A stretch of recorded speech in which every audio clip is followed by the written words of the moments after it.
Ikut perang di Korak tahun 65. Oh, ikut perang? Perang di Korak lawan Malaysia. Mungkin bisa dijelaskan KPS, Pak, biar Sobat Smuki bisa tahu. Itu komisi apa itu dulu sih? Salam Smuki untuk Indonesia. Hari ini bersama saya, Jus Insan, dalam podcast Meet the Alumni. Obrolan bersama alumni SMAK 1 Penabur Jakarta dari berbagai generasi. Bukti nyata karya dan bakti alumni SMAK 1 untuk Indonesia dan dunia. Saya memakai topi kuning saat ini sebagai lambang berpikir optimis, sebagaimana ditulis dalam buku Six Thinking Hats karangan Edward de Bono. Buku yang membahas konsep berpikir dalam 6 dimensi. Hadir bersama kita saat ini Dr. Gunawan Handoko. Beliau lulus tahun 1958. Bagaimana kisah dalam persekolahan SMAK 1 di era itu? Sobat Smuki, mari ikut menikmati podcast kami ini.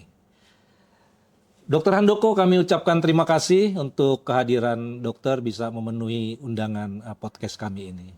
Pak Yus Insan, saya juga mengucapkan terima kasih atas kesempatan berbicara dengan Anda. Iya, saya mendengar Bapak menelpon saya lalu mengatakan bahwa Bapak lulus tahun 1958.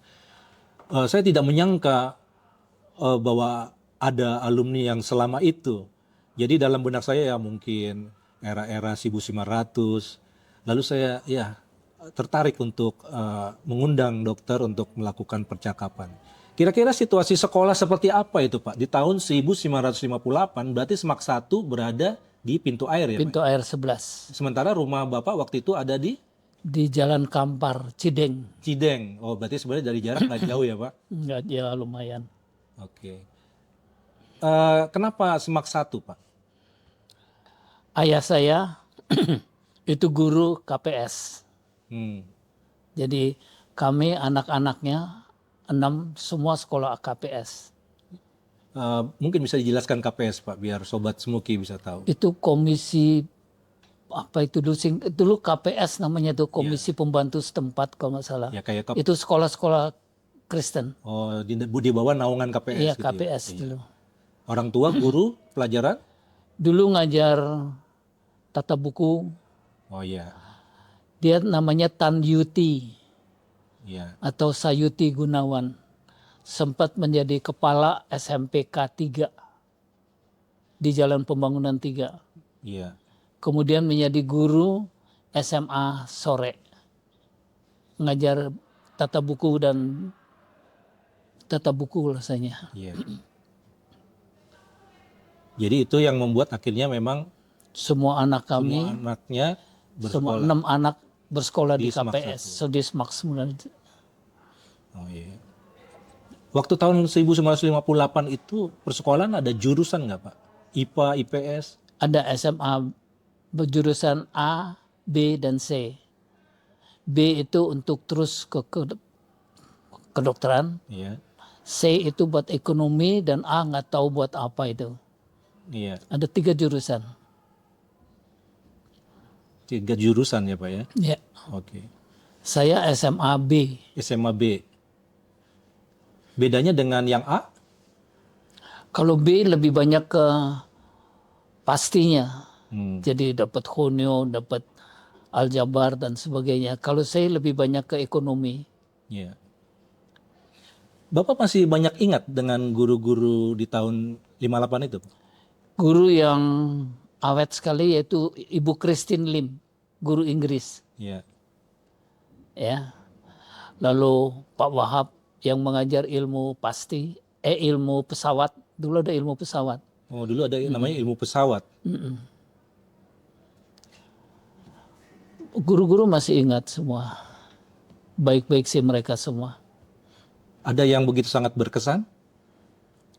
Mungkin Christine Lim ya. Ibu guru bahasa Inggris. Ibu Christine.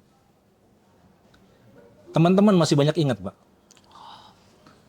Teman-teman masih ingat. Kita masih sering berkumpul sih. Ada alumni singkatannya Yupalan.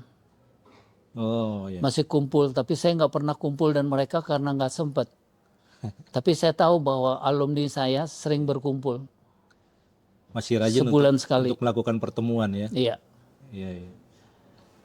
Di tahun 1958 itu Pak, kalau istilah kategori anak nakal, jenis nakal tahun itu seperti apa ya Pak? Nggak ada Nggak sih. ada ya? Alim-alim banget kami. Iya. Bolos pelajaran kah atau zaman seperti itu ada tawuran apa enggak? Nggak ada Nggak ada tawuran. ya. Nggak ada tawuran. Itu di era-era bisnya PPD ya Pak ya? Ada sih perkelahian sedikit. Di tempat kelas saya ada 2 Ambon. Oh iya. 3 sebenarnya. Oh iya. Alex Papilaya, profesor, masih hidup sekarang. Profesor Public Health. Kemudian Evert Putirai, almarhum, spesialis bedah onkologi. Dan satu lagi, siapa ya? Ada 3 tuh. 3 Ambon. Seru jadi. Seru. Bapak masih ingat satu kelas berapa orang? 30 kali. 30. Ya, ada 4 baris, ke belakang 5. Jadi 30-an kali. Kalau keseluruhan kelas masih ingat Pak? Kelas 1 berapa banyak, kelas 2 berapa? Rasanya terus sama. Oh sama. Iya. Punya pelajaran yang Bapak senangi nggak saat bersekolah? Sama semua saya senangin. Tapi tentu terutama ilmu-ilmu pasti ya. Iya. Mekanika. Dulu ada mekanik, ada pesawat, lalu ada honiometri. Gitu-gituan saya suka. Apakah yang disuka itu yang memicu Bapak untuk mengambil profesi kedokteran di kemudian hari? Untuk menjadi dokter zaman dulu sulit sekali. Iya. Ya, karena fakultas kedokteran cuma ada 3. Satu di UI, satu di Erlangga, satu di Jogja. Seluruh Indonesia semua mau jadi dokter. Jadi jatahnya kecil sekali. Diterima di fakultas kedokteran itu mujizat. Ya, mujizat. Apalagi terus terang untuk turunan pun jatahnya cuma 10%. Jadi sulit sekali. Mujizat Tuhan kalau bisa diterima. Berarti Bapak salah satu dari mujizat itu. Betul. Iya. Karena itu waktu saya lulus SMA, saya tidak hanya mendaftar di FKUI, saya mendaftar juga di ITB. Di Bandung. kedokteran juga? Bukan, Bukan. ITB itu teknik. Di cabang Fakultas yang lain berarti ya? Teknik. Untuk Saya diterima juga. cadangan itu Pak ceritanya? Tapi itu di Bandung. Oh iya. Nggak mungkin saya kuliah di Bandung. Karena ayah saya guru. Dan kakak saya sudah sekolah di Bandung. Iya. Jadi guru KPS dulu, guru di Pintu Air. Nggak mungkin sekolahin 2 orang keluar ke Bandung. Iya. Ya. Maka saya siapkan satu fakultas lagi. Saya daftar di Fakultas Ekonomi Universitas Indonesia. Diterima juga. Terima juga. Jadi cadangan saya, kalau nggak diterima di kedokteran, ITB nggak mungkin saya ambil. Maka saya ke Fakultas Ekonomi UI. Diterima juga. Diterima juga. Tapi yang diambil akhirnya kedokteran. Kedokteran. Dan anak Pintu Air. Bintang pelajar ada di tempat kita selalu. Tapi ngomong-ngomong UI waktu itu kedokteran ada di Salemba kan ya Pak ya? Di Salemba. Di Salemba ya. Iya. Transportasinya bis berarti ya Pak? Ya, Transportasi ke kampus? naik sepeda. Oh, bersepeda ya? Sepeda dong, saya mana ada motor. Oh, tapi bis sudah ada kan waktu itu Pak? Iya, tapi saya naik PPD ya? ada bus. Saya nggak pernah naik bus sepeda. Bersepeda. Setengah jam sampai ngebut. Kadang-kadang kalau ada truk lewat, saya pegang truknya supaya bisa sampai cepat. Ngikut. Jadi nggak usah ngayu ya Pak, ngikut ya? Kalau supir truknya marah, dia tancap gas, saya lepas. Genjot lagi. Setengah jam dari rumah. Ya. Pulang pergi sejam. Dari Cideng ke Salemba setengah jam. Bersepeda. Sampai sehat sekali. berkeringat. Sampai lulus itu Pak? Setelah tingkat 2 atau 3, saya dapat sepeda motor dari tante saya. Iya. Adik-adik dari ayah saya menghadiahi saya sepeda motor. Waktu itu naik sepeda motor. Nah Pak Dr. Handoko, saya ingin bertanya, adakah hal yang selama Bapak bersekolah di Semak 1 itu membuat sesuatu yang mungkin ketangguhan di dalam diri Pak Handoko, sehingga dalam jenjang karir berikutnya Bapak bisa menjalaninya dengan baik? Di Semak 1, kawan-kawan saya itu pinter-pinter semua. Ya. Bintang pelajar ada di pintu air, bertahun-tahun di pintu air. Di tahun-tahun itu ya? Dulu ada selalu bintang pelajar, Pan. Oh iya. Mulai dari di atas saya, Pek Hin Liang, Iya. Budi Pekerti, Iya. terkenal ya. Kemudian Dr. Chok Chiang Hian, itu bintang pelajarnya. Semak 1 ini Pak ya? Semak 1. Semak 1. Berapa tahun berturut-turut kami dapat bintang pelajar. Iya. Waktu tahun saya, Kue Hokuan yang mendapat bintang pelajar. Iya. Setelah saya itu ada dokter jantung itu yang di Medistra dong. Iya. Dokter Wiket ya. Itu juga bintang pelajar pintu air. Jadi ada 3 sekolah SMA yang sangat terkenal waktu itu, yaitu SMAK Pintu Air, Canisius, dan Santa Ursula. Kami selalu bersaing. Dan selalu lebih banyak bintang pelajar. Lebih banyak pintu air. Bapak pernah meraih bintang pelajar? Oh enggak. Enggak. Ngomong-ngomong, di era itu seberat apa sih Pak pembelajaran di Semak 1? Buat saya berat sekali. Saingannya berat.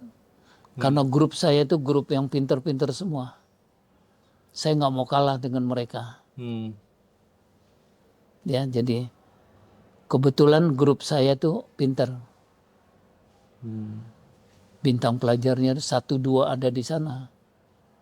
Saya tertarik oleh kepintaran mereka sehingga saya semangat belajar. Ya. Jadi kompetitif di antara teman, lalu dimensi berat pembelajaran, apakah ini yang ikut jadinya membentuk Dr. Handoko di dalam karir kedokteran? Kayaknya iya. Ya. Sebab waktu di SD saya payah sekali. Ya.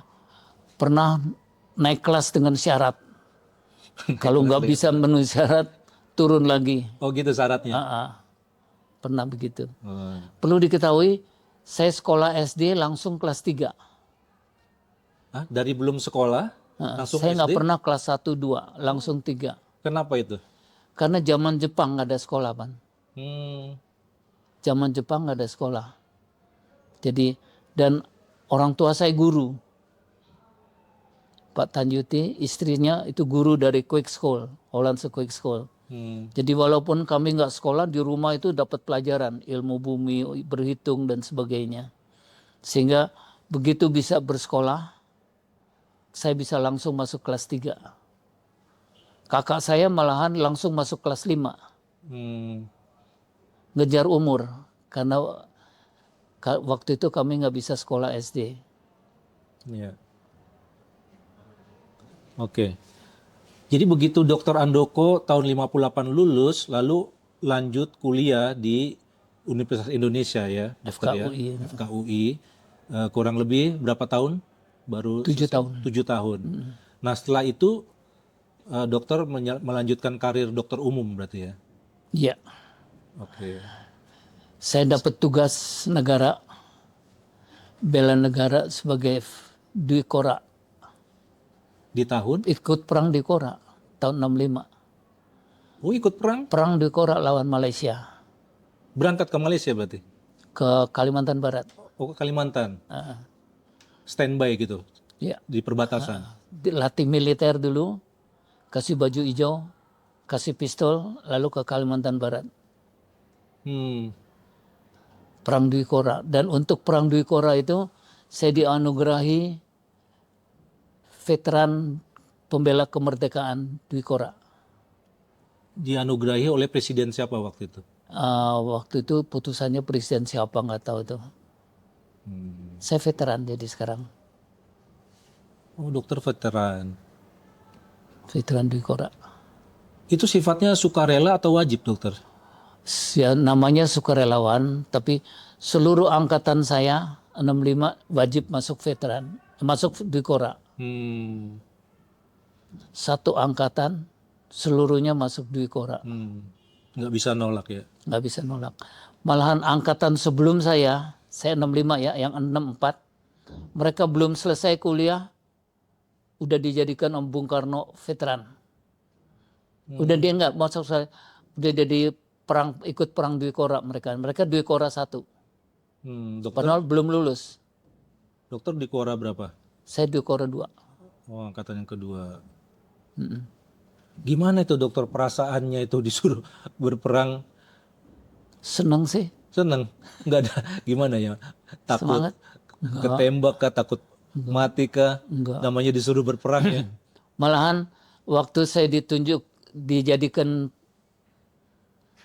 masuk Dwi Kora, suruh perang, saya menghadap komandan Iya. namanya Handoko. Karena itu saya ganti nama Handoko karena ingat sama dia. Dia komodor bintang 2 Auri. Saya menghadap dia dan saya bilang, Pak, saya Tan Gyok Han harus ke Kalimantan Barat. Hati-hati Pak, hati-hati dok katanya. Baik orangnya. Lalu satu lagi Pak, saya minta izin bawa istri. Wah di situ dia marah. Dia gebrak meja. Kamu pikir ini piknik? Ini perang nih katanya. Ingat saya. Karena itu waktu ganti nama dari Tan Gyok Han, saya ingat dia Handoko. Oh, itu sejarahnya Iya. akhirnya dokter jadi mengganti nama menjadi Handoko. Habis Komandan berarti. masih kroco kok berani lawan komodor. Saya bilang Pan, banyak sukarelawati. Kenapa istri saya nggak boleh berangkat? Lalu sambil marah dia bilang, bandel kamu, berangkat. Berangkat saya. Nah, waktu saya Kalimantan Barat, kawan-kawan saya dari ABRI dari sana juga bingung. Kok bisa kamu bawa istri? Izin dari Koti Gabungan 5. Oh, akhirnya bawa istri. Bawa istri. Oh, iya. Bawa istri masuk ke dalam. Saat itu udah ada anak juga. Belum, belum. baru kawin. Sekalian bulan madu ke sana. Iya. Tapi ngomong-ngomong, dinasnya itu jadinya dinas tenaga medis apa gimana, Dok? Tenaga medis. Tenaga medis ya? Nah, tenaga medis. Iya. Tapi baju hijau, Oke. dapat pistol. Itu berakhir di tahun berapa semua kedinasan itu? Habis setelah itu perang dengan Malaysia selesai. Iya. Kita damai. Damai, berarti kembali. Lalu saya kembali ke sipil, saya nggak ke Jakarta, saya tetap di Pontianak. Oh, tetap di sana. Jadi dokter biasa Dokter biasa. di sebuah rumah sakit. Di Balai Pemberantasan Penyakit Paru-Paru, BP4. Oh. Tapi itu masih dokter biasa ya? Dokter biasa, Oke. dokter umum. Lalu dokter ambil spesialisasi di tahun? Spesialisasi saya mulai tahun 65. 65. Enggak, 65, 66. Tunggu dulu ya, saya jadi bingung juga. Spesialisasi mulai tahun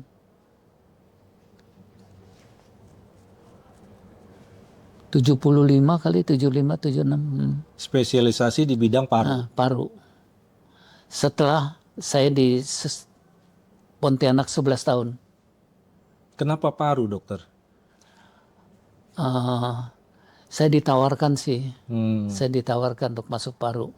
Karena saya di Balai Pemberantasan Penyakit Paru-Paru kan. Itu semua pasien paru TBC. BP4 itu ngobatin TBC. lalu oleh kepala bagian paru, Dr. Asmin, dia bilang, kamu ambil brevet aja, ya, ambil brevet, nanti selesai saya harus bantu dia di FKUI. Jadi lebih pada kebutuhan saat itu ya. Ya, Saya pikir dokter memang berminat di bidang paru. tapi saya sempat di Pontianak lama, 11 tahun kali. Hmm. Budi dan adik-adik lahir di Pontianak. Lahir di Pontianak. Lalu dokter dan keluarga akhirnya ada di Jakarta di tahun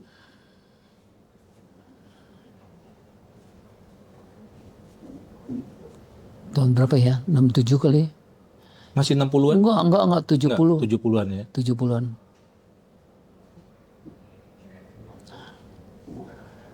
Kalau saya boleh ambil kertasnya, ada tuh catatannya. Oh boleh, boleh.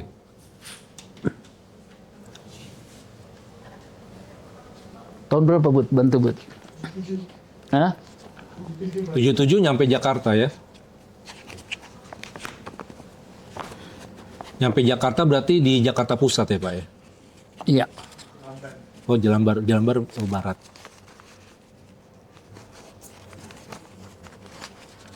Udah tua, jadi banyak yang lupa. Wajar. Wajar ya. Kadang-kadang menjengkelkan. Tapi tua itu normal ya. Ya, betul. Tahun 77.